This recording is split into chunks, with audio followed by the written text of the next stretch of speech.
Assalamu alaikum dear students. Hope you will be fine and enjoying good health. I'm your teacher Maryam Arif. Welcome to lecture number 7.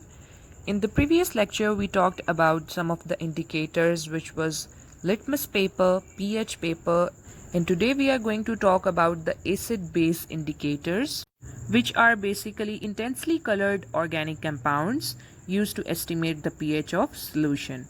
Plus, we are also going to talk about the introduction to salts and neutralization reactions. While doing different reactions in laboratory, we come to experience different acids and bases. Sometimes they are of unknown nature, and the indicators help us to know about the pH and the acidity or basicity of solution. Indicators are defined as the substance used to check whether the compound is acidic or basic. To check the acidity or basicity, few drops of indicators are added to aqueous solution of unknown pH, and after that we measure pH of the solution from resulting colors. So these indicators give different colors in acid or basic solution. For example, if we have two unknown solutions, we can use litmus paper to check whether the solution is acid or base. Acid turns blue litmus paper red and a base turns red litmus paper blue.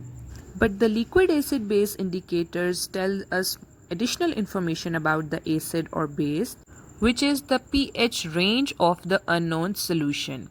Some of the well-known acid base indicators are phenolphthalein, methyl orange, methyl red, and bromethymol blue. These acid base indicators are used in laboratory for a process called as titration, where these acid base indicators change the color in different ranges. Methyl orange changes the color from red to yellow orange at pH 4.5. We are going to take some unknown solutions in this tray. Some of them will be acid and the others will be base. We have different indicators over here: methyl orange, methyl red, bromethymol blue, litmus, phenolphthalein, and indigo carmine. These acid base indicators will change the colors according to their different ranges.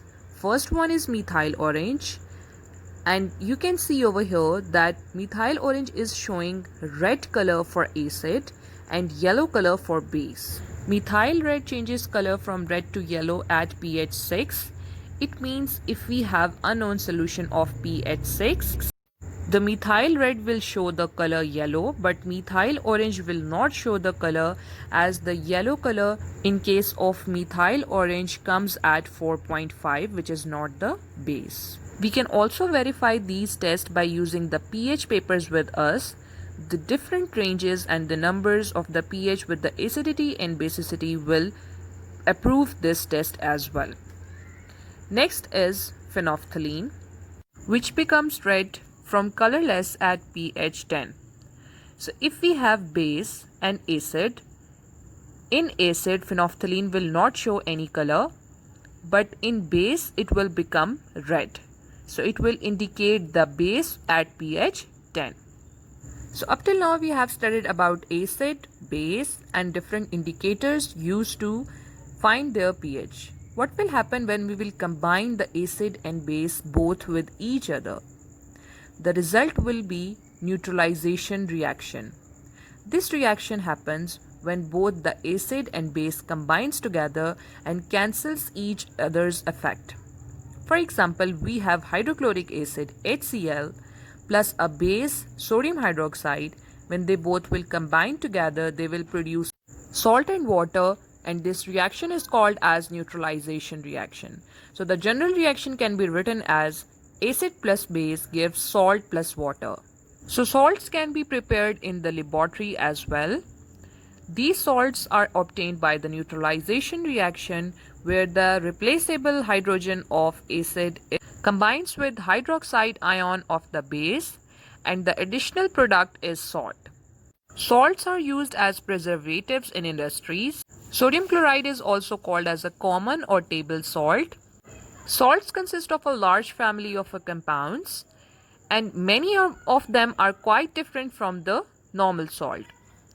Salt is basically the ionic compound consisting of a positive ion called as cation and negative ion called as anion. So ionic compounds are electrically neutral, having positive charge from the metals and negative charge from the halides. We have metals in group number 1 and group number 2. When they combine with the halogens present in group number 7, they produce salts. The positive charges comes from the metal and the negative from the halides. They are called as inorganic salts. Salts can also be produced by some other methods.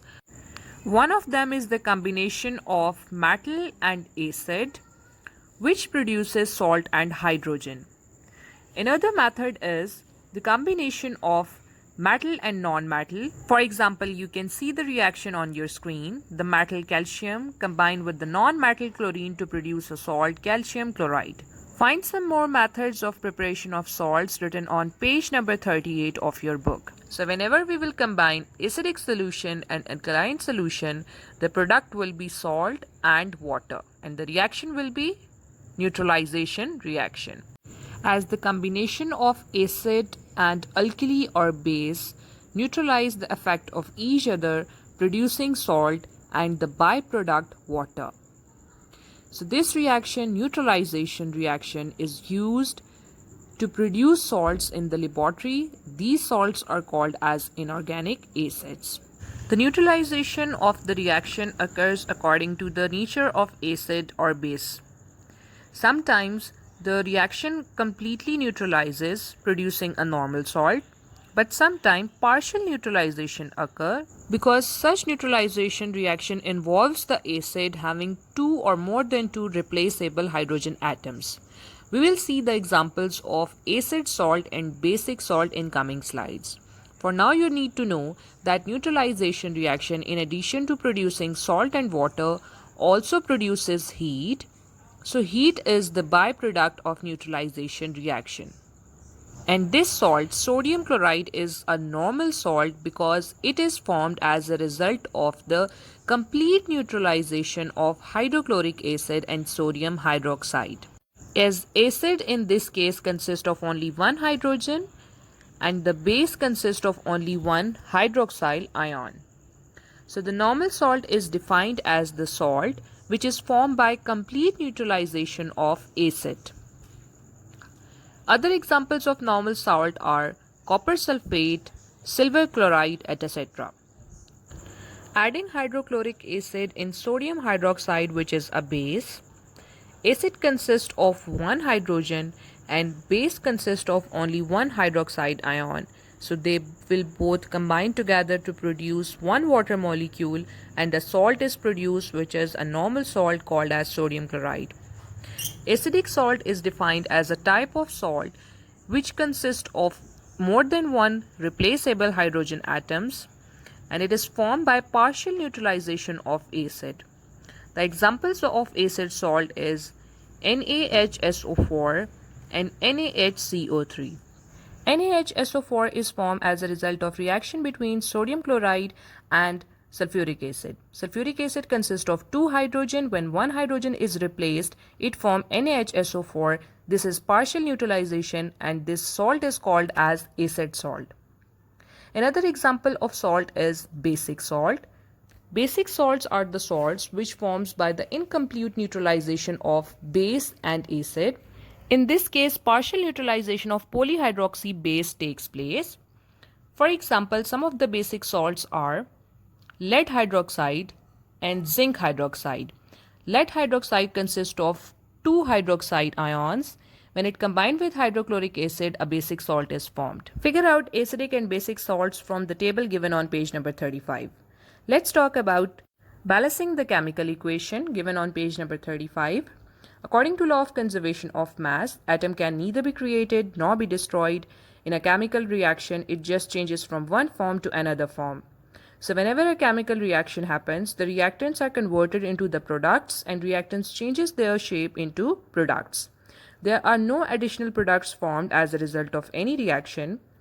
To understand this concept, consider the formation of ozone from oxygen. 3 moles of oxygen combine together to form 2 moles of ozone. On both sides of the reaction, the number of oxygen atom remains same. Oxygen molecule consists of two oxygen atoms joined together covalently, while ozone consists of three oxygen atoms joined together in a covalent bond. So to balance this chemical equation, for the formation of ozone from oxygen, we need equal number of moles of oxygen at both sides. So this equation can be balanced if we put 3 with oxygen and 2 with ozone. 3 with oxygen means that we have 6 oxygen atoms and 3 molecules of oxygen with us. So these 3 molecules of oxygen will react together to form ozone. Now we have to figure out how many ozone molecules will be formed by 3 moles of oxygen molecules. So ozone consists of 3 oxygen atoms. To balance this chemical equation, we need to put 2 with ozone, so it will become 6 oxygen atom as a whole. Now consider the chemical equation again. This chemical equation is now balanced chemical equation consisting of same number of oxygen atoms at both sides. So to balance the chemical equation, you must know the molecular formula of the compounds, the number of atoms in the molecular formula, and the number of atoms written in the subscript. For example, we have 2 compounds over here. Consider sodium oxide first. If we put 2 with sodium oxide, it means now we have 2 into 2, 4 sodium atoms with us, and 2 into 1, 2 oxygen atom for this compound. I'm giving you a few examples of oxides of iron. Can you tell me the number of oxygen atom for each of them? Pause the video and find the answer. Now consider a chemical equation for balancing. We have aluminium chloride reacting with sodium hydroxide, producing sodium chloride and aluminium trihydroxide. So to balance this chemical equation, you can use this strategy. Make 3 columns, write atom in between, and write the symbol of atoms you have in the whole chemical equation. On left hand side, write the number of atoms of reactants, and on the right hand side, write the number of atoms in the product. So the number of atoms on reactant and product side are as follows. So can you tell me, is it the balanced chemical equation or not? As it is clear that the chlorine atoms are not balanced, oxygen and hydrogen atoms are also not balanced. So to balance the number of atoms on both reactant and product side, we will multiply AlCl3 with 3 and NaOH with 3 as well. Now can you tell me the equation is balanced or not? Yes, now the equation is balanced because the number of atoms are equal on both the left hand side and the right hand side. These are some other examples of the reaction which are not balanced. You can pause the video and you can balance the equation and find out if you have balanced the chemical equation in the same way as shown on your screens. So this is the strategy used to balance the chemical equation. Find out different chemical equations from your book and see if they are balanced or not. Sometimes in a chemical equation, charges are also given. For example, in this chemical equation, you can see charge over cobalt. In this chemical equation, again you will write the atoms in center and you will find out the number of atoms on both left hand side and right hand side. According to that, you will balance the chemical equation. At the end of a lesson, can you tell me that Na2CO3 sodium carbonate is what type of salt? Acidic, basic, or neutral? To find this out, first we have to write the equation for the formation of sodium carbonate. Sodium carbonate is formed as a result of reaction between hydrogen carbonate and sodium hydroxide. Find the answer and note it down in your notebooks. Plus also do self-assessment exercise 10.5, 10.6 and 10.7 neatly on your registers. If you have any question regarding this topic, you can ask me anytime. Keep learning and don't waste your time. Till next lesson, Allah Hafiz and take care.